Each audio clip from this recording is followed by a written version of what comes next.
Hello viewers, দেখবে বীজগণিতের এই ধরনের অঙ্কর সাইজ দেখে বা পাওয়ার দেখে অনেক স্টুডেন্টরা একে স্কিপ করে দিবে, কিন্তু আজকে যে ট্রিক তোমাদেরকে শেখাবো এরপরে প্রমিস করছি এই ধরনের অঙ্ক তোমরা দেখা মাত্রই তোমরা অ্যান্সার বলে দিতে পারবে। সেই ধাঁসু ট্রিকটা তোমাদেরকে শেখাচ্ছি। দেখবে কি আছে, এক্স প্লাস 1/x = 2। তাহলে এক্সের মান কি রাখলে সব কিছু যোগ করার পরে ট্রু হবে?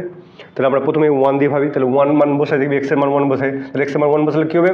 1 + 1/1, তো 2/1, তো কাটলে কত হবে? 2। তাহলে 2 হয়ে যাচ্ছে না? তাহলে এক্সের মান কত পেলাম আমরা? 1 পেয়ে গেলাম। তাহলে এবার এক্সের মানটা পুট করে দেবো, বা সমাধান অ্যান্সার বেড়ে যাবে। তাহলে এখানে যদি এক্সের মান পুট করে দেয়, x³ আছে, তো কী হবে?